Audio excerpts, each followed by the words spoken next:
Hey there, Georgie here with Ukraine Matters. Russia is weeping. Ukrainian long strike campaign is scaling up intensely, and every single day we're getting notifications that these things have been bombed in Russia. These things have been bombed in Russia. Now we got notifications that Moscow supposedly was under drone attack.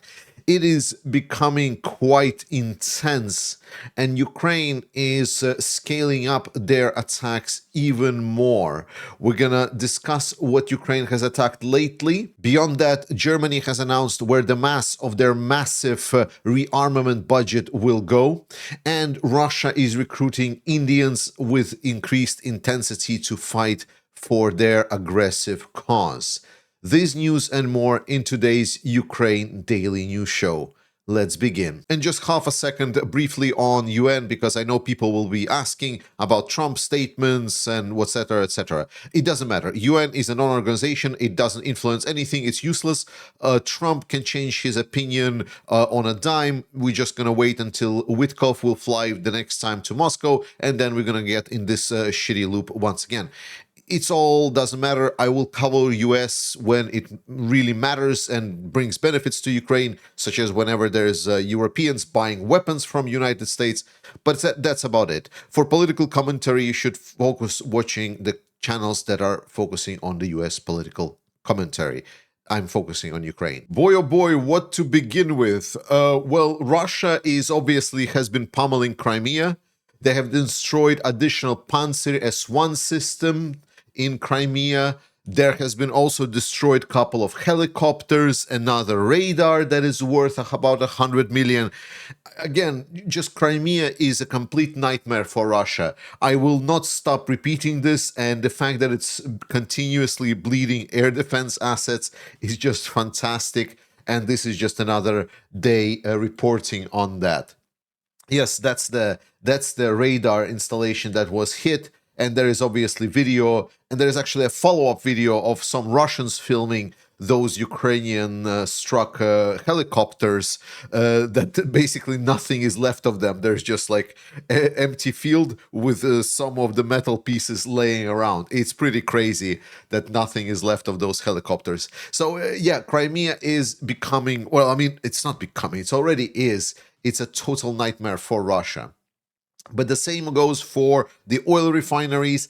As I state, Ukraine is continuing their systematic campaign against the oil refineries, and they are been targeting them lately, both the refinery facilities, in this case in Samara, Krasnodar Krai, Saratov region, but also some of the energy infrastructure facilities with storage facilities in Bryansk. And I think the most interesting one is actually this one, where Ukrainian drones have struck the Russian electrical substation that is specifically focused on electrifying the railway network and creating a lot of the ability for the railway network to operate.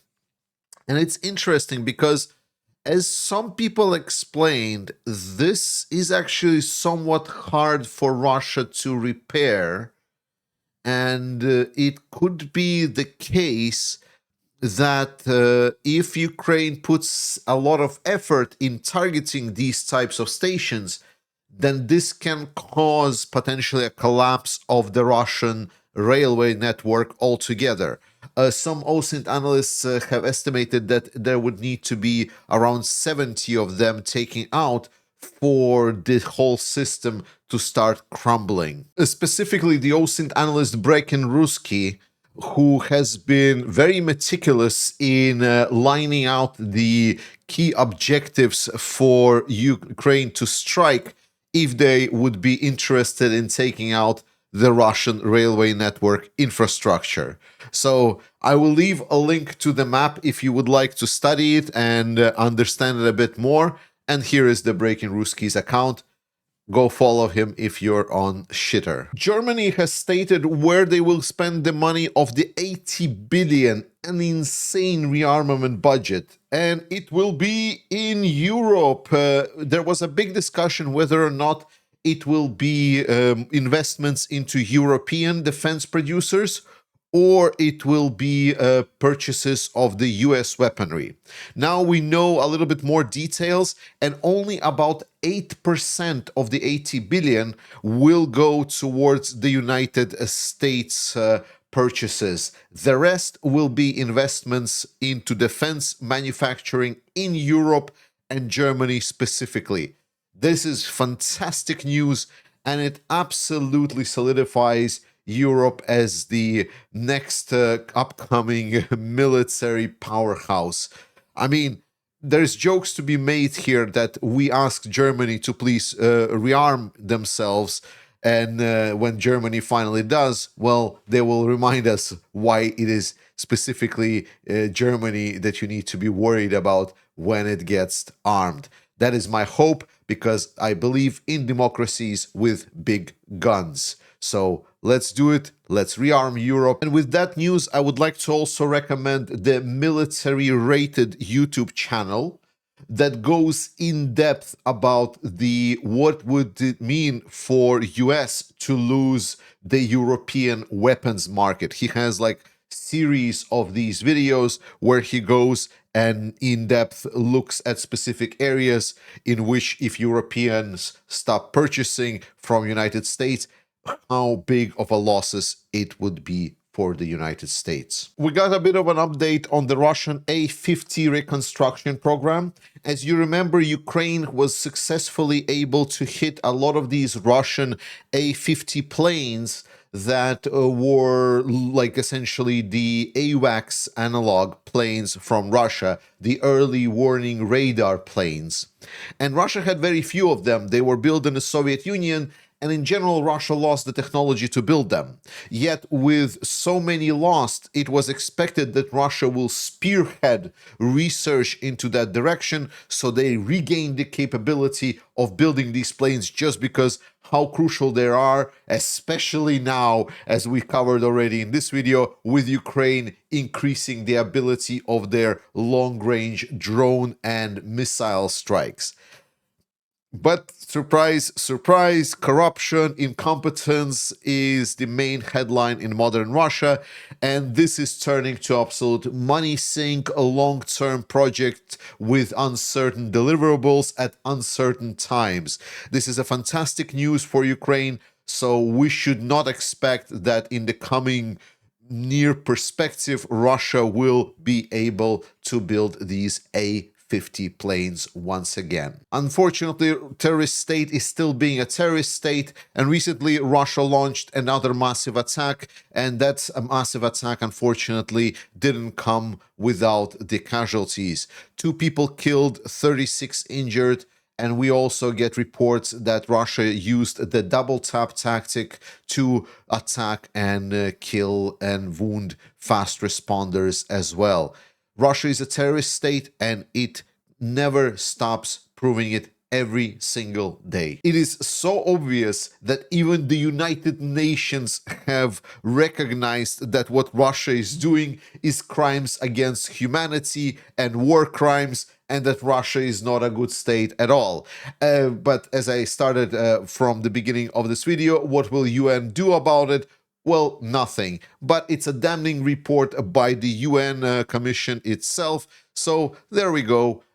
Yeah, Russia is acknowledged to be the terrorist state, the state that violates human rights. Russia has in their policy to target and kill civilians.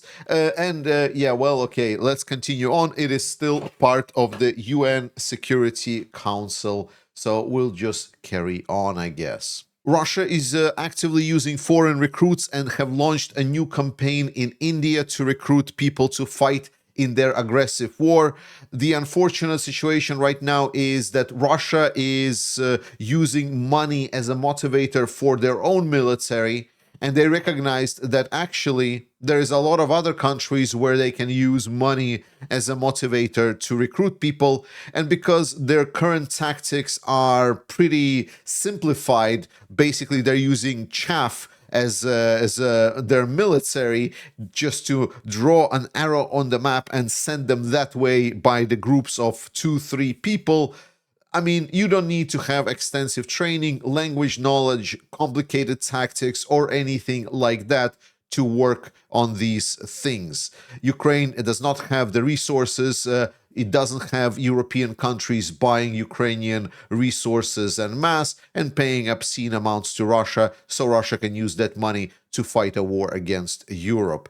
That is the situation we're in, and the only way, that is why I'm underscoring it, the only way we can fully cripple Russia is not just by the military performance of Ukrainians, which they're doing quite well, but also the economic pressure on Russia. It is literally the key. A pretty big news coming from President Zelensky. He is stating that limited weapon exports will be happening from the Ukrainian weapons producers.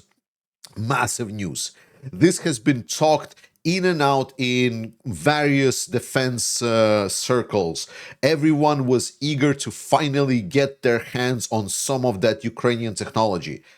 We in Europe still don't fully grasp just the new type of warfare that Ukraine is fighting. There's still a lot of old school generals in our militaries that consider that Ukraine is fighting drone warfare because it is because they don't have the expensive toys that we have. However, Ukraine has fought the expensive toys, and Ukraine has participated in some military games, and time after time after time, they've shown that drones and drone tactics that are used by Ukraine are absolutely fantastic, and they're demolishing any of the older doctrine systems. And this is also what is going to happen with the world going forward. So Ukraine is going to turn into a massive weapons exports hub as soon as they're going to be able to do so. And another underscore that we are not ready in Europe is even coming here to Denmark. Denmark, pretty far away from Russia, a couple thousand kilometers. Yet Russian drones and drone threats from Russia has forced the airports in Norway and Denmark to shut down. And it's a massive airport. Like, Copenhagen is huge airport. I'm not sure about Oslo, but I'm pretty sure it's also quite big. But it just underscores that everything is not as far as we think. So when we look at Ukraine and there's somewhere is fighting over there, no, it's just one step away from us actually feeling this on our skin.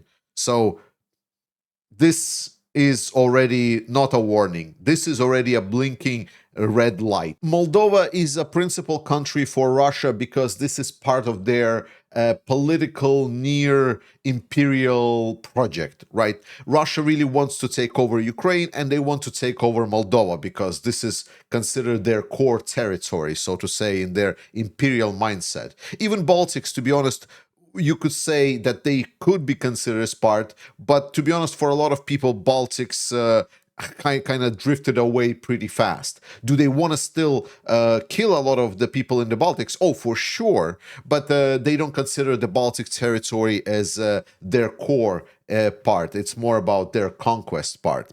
But Moldova, on the other hand, by a lot of Russians, is considered to be a core territory. So for them, what is happening in Moldova is super crucial.